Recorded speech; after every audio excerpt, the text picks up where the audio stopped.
দেশকে অশান্ত করার চেষ্টা হতে পারে আশঙ্কা প্রধান উপদেষ্টার।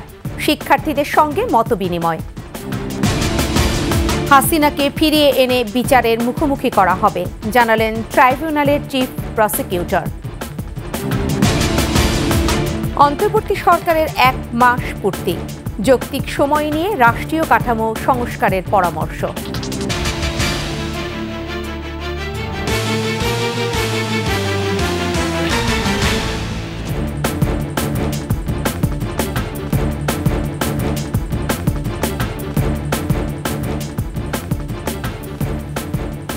এতক্ষণ শুনছিলেন ফার্স্ট সিকিউরিটি ইসলামী ব্যাংক পিএলসি সংবাদ শিরোনাম।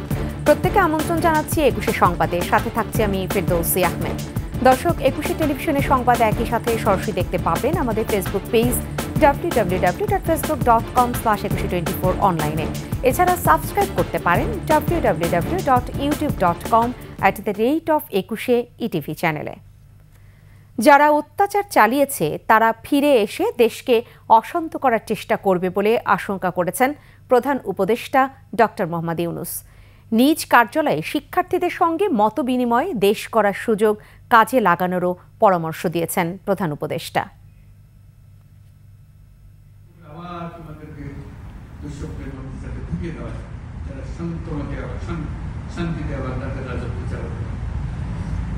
তারা চেষ্টা ত্রুটি করবে না। যে কাজ শুরু করেছ এই কাজ সমাপ্ত না হওয়া পর্যন্ত এর থেকে বেরিয়ে যাবে। এটা যেন শুধু রাষ্ট্র না, পৃথিবীর সম্মানিত রাষ্ট্র হিসেবে প্রতিষ্ঠিত, যেহেতু তরুণরা এটা ঢাল করেছে। সাবেক প্রধানমন্ত্রী শেখ হাসিনাকে ফিরিয়ে এনে বিচারের মুখোমুখি করা হবে বলে জানিয়েছেন আন্তর্জাতিক অপরাধ ট্রাইব্যুনালের চিফ প্রসিকিউটর তাজুল ইসলাম। জুলাই গণহত্যার সুষ্ঠু তদন্ত করে দ্রুত ন্যায় বিচার নিশ্চিতেরও আশ্বাস দিয়েছেন তিনি। বলেন, গণহত্যার কোনো এভিডেন্স যাতে কেউ ধ্বংস করতে না পারে সেটাই হবে তাদের প্রথম কাজ। গণহত্যায় জড়িত কোনো তথ্য প্রমাণ কারো কাছে থাকলে ট্রাইব্যুনালের তদন্ত সংস্থায় জমা দেওয়ার অনুরোধ জানিয়েছেন তাজুল ইসলাম।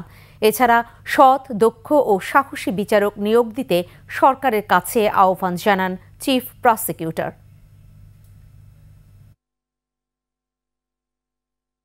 এই গণহত্যার সাথে যারাই জড়িত ছিল, একটা স্টেট মেশিনারি একটা সিস্টেম্যাটিক ওয়েতে একটা রাজনৈতিক সিদ্ধান্তের ভিত্তিতে এই কাজগুলো করেছেন। সুতরাং শুধু শেখ হাসিনাই নয়, এর সাথে হয়তো আরও যাদের নাম আসবে সবার বিরুদ্ধেই আনুষ্ঠানিকভাবে প্রক্রিয়াটা শুরু হবে। তো আমরা মাত্র দায়িত্ব গ্রহণ করেছি, আমরা সব কিছু বুঝে নিচ্ছি, নিয়ে আমরা খুব দ্রুততম সময়ের মধ্যে তদন্ত প্রক্রিয়া শুরু করব, যাতে আলামত নষ্ট না হয়, বিচারের জন্য যেটা সবচাইতে বেশি গুরুত্বপূর্ণ, যাতে প্রমাণগুলো নষ্ট না হয়, সাক্ষী নষ্ট না হয়, এবং মোস্ট ইম্পর্টেন্টলি যারা সম্ভাব্য পারপিট্রেটর, যারা সম্ভাব্য আসামি হবে, তারা যাতে এই জুরিসডিকশনের বাইরে চলে যেতে না পারেন, দেশ ছেড়ে চলে যেতে না পারেন। ছাত্র জনতার গণ অভ্যুত্থানে অন্তর্বর্তী সরকারের দায়িত্ব গ্রহণের 1 মাস পূর্তি আজ। পরিবর্তিত পরিস্থিতি সামাল দিয়ে দেশকে অন্য উচ্চতায় নিতে দিনরাত পরিশ্রম করে যাচ্ছেন প্রধান উপদেষ্টা নোবেলজয়ী অর্থনীতিবিদ ডক্টর মোহাম্মদ ইউনূস। এ অবস্থায় অন্তর্বর্তী সরকারকে যৌক্তিক সময় দেওয়ার আহ্বান রাজনীতি সচেতন নাগরিকদের।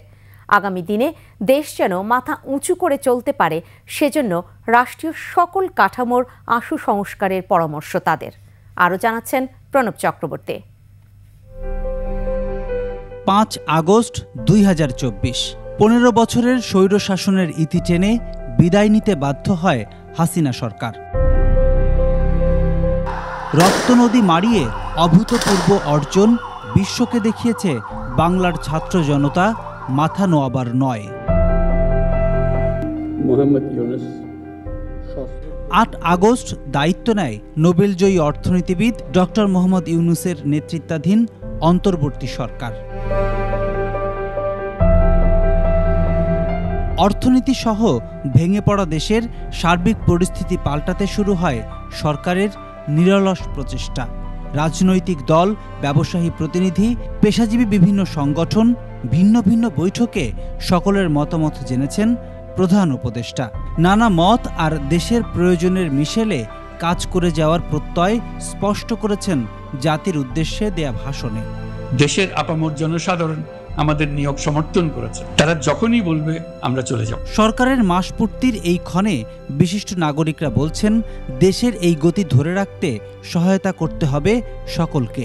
যে দেশের সরকার পুরো পার্লামেন্ট সহ পালিয়ে গিয়েছে, একটা বিরাট শূন্যতা সৃষ্টি হয়েছে, সেখানে প্রেসিডেন্ট আমাদের সংবিধানের 106-এর আলোকে সুপ্রিম কোর্টের আপিল বিভাগের রেফারেন্স নিয়ে এই সরকার গঠিত হয়েছে, তাদের শপথ হয়েছে, সেদিক থেকে তারা বৈধ।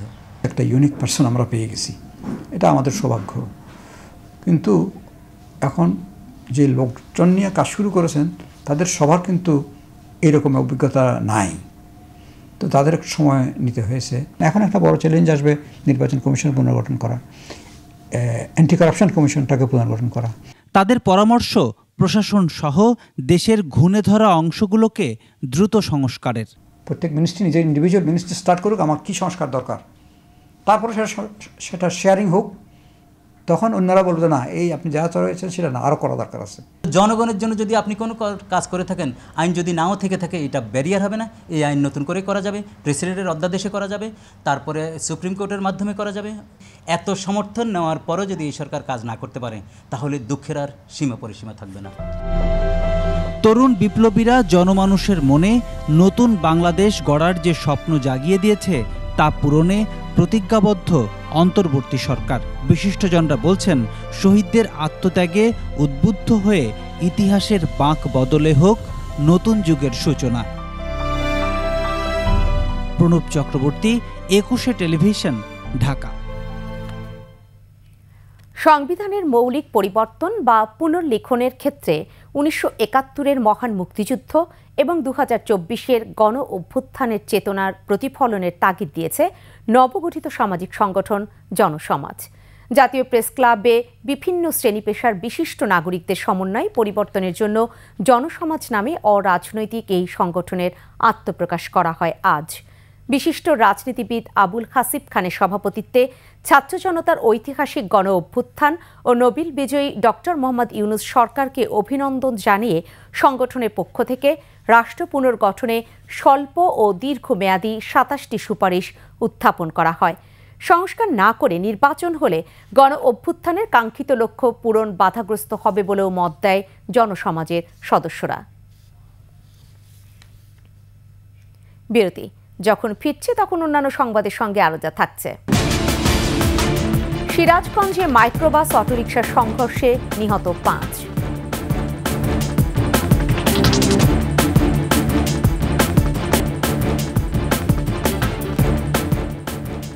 আমন্ত্রণ আবারও দেখছেন 21 সংবাদ। সিরাজগঞ্জের কামারখন্দের কুটির চরে মাইক্রোবাস ও সিএনজি অটোরিকশার সংঘর্ষে 5 জন নিহত হয়েছে। তাদের পরিচয় এখনও পাওয়া যায়নি। প্রত্যক্ষদর্শীরা জানান, দুপুর 12:30টার দিকে সিরাজগঞ্জ বগুড়া আঞ্চলিক মহাসড়কের কুটিরচর এলাকায় দ্রুতগামী মাইক্রোবাস ও সিএনজি চালিত অটোরিকশার সংঘর্ষ হয়। এতে ঘটনাস্থলেই অটোরিকশার 3 যাত্রী নিহত এবং আরও 2 যাত্রী আহত হয়। পরে স্থানীয়রা আহতদের হাসপাতালে ভর্তি করে চিকিৎসাধীন অবস্থায় আরও 2 জন মারা যান। এবার আন্তর্জাতিক সংবাদ।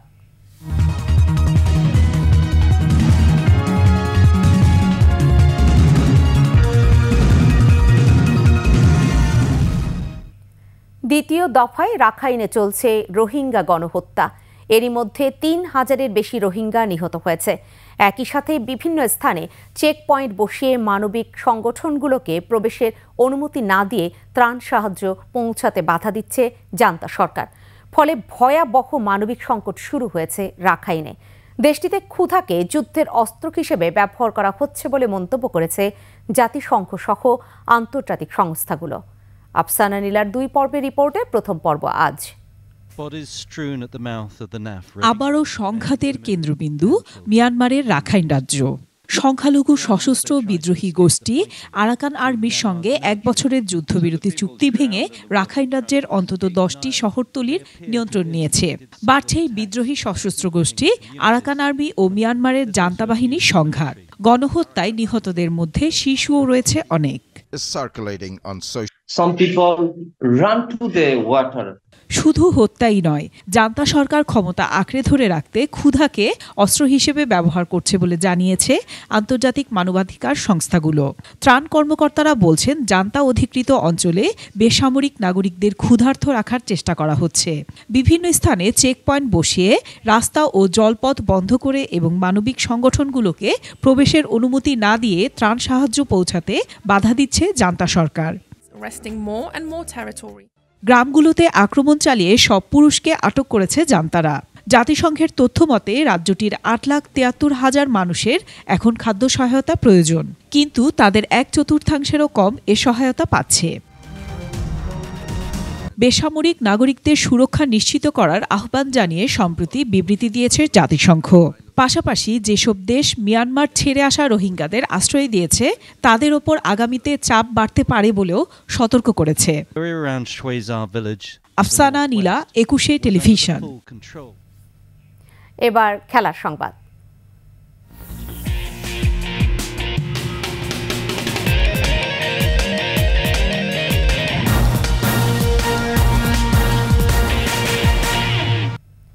ভুটানের বিপক্ষে দ্বিতীয় প্রীতি ম্যাচে আজ মাঠে নামবে বাংলাদেশ। থিম্পুর চ্যাংলি মিথাং স্টেডিয়ামে ম্যাচটি শুরু হবে সন্ধ্যা 6টায়। প্রথম ম্যাচে শেখ মোরসালিনের একমাত্র গোলে জিতেছিল হাভিয়ের কাভরেরার দল। আর ম্যাচেও জয়ের ধারায় থাকতে চায় জামাল পাখিরি। তাই তো নিজেদের সেরাটা দেওয়ার জন্যই প্রস্তুত রয়েছে তারা।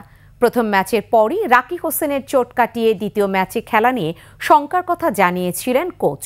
এই ম্যাচকে হালকা করে দেখতে নারাজ বাংলাদেশ। এদিকে ঘরের মাঠে ঘুরে দাঁড়াতে মুখিয়ে রয়েছে ভুটান। আর এই সাথেই শেষ করছি 21 সংবাদ। যাবার আগে ফার্স্ট সিকিউরিটি ইসলামী ব্যাংক পিএলসি সংবাদ শিরোনামগুলো আরও একবার। দেশকে অশান্ত করার চেষ্টা হতে পারে, আশঙ্কা প্রধান উপদেষ্টার। শিক্ষার্থীদের সঙ্গে মতবিনিময়। হাসিনাকে ফিরিয়ে এনে বিচারের মুখোমুখি করা হবে, জানালেন ট্রাইব্যুনালের চিফ প্রসিকিউটর।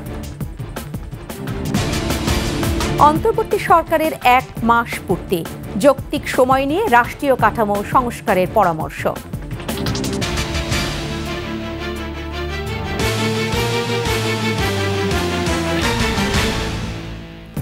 সর্বশেষ সংবাদ জানতে ডায়াল করুন 2021 নম্বরে, আর ভিজিট করুন 21-tv.com এই ওয়েবসাইটে। এছাড়া ফেসবুকে ভিজিট করতে পারেন www.facebook.com/2124 অনলাইনে। সাবস্ক্রাইব করতে পারেন www.youtube.com/21etv চ্যানেলে। এতক্ষণ সাথে থাকার জন্য ধন্যবাদ। পরবর্তী সংবাদ রয়েছে বিকেল 4টা 55 মিনিটে। দেখার আমন্ত্রণ রইল। 21-এর সাথেই থাকুন।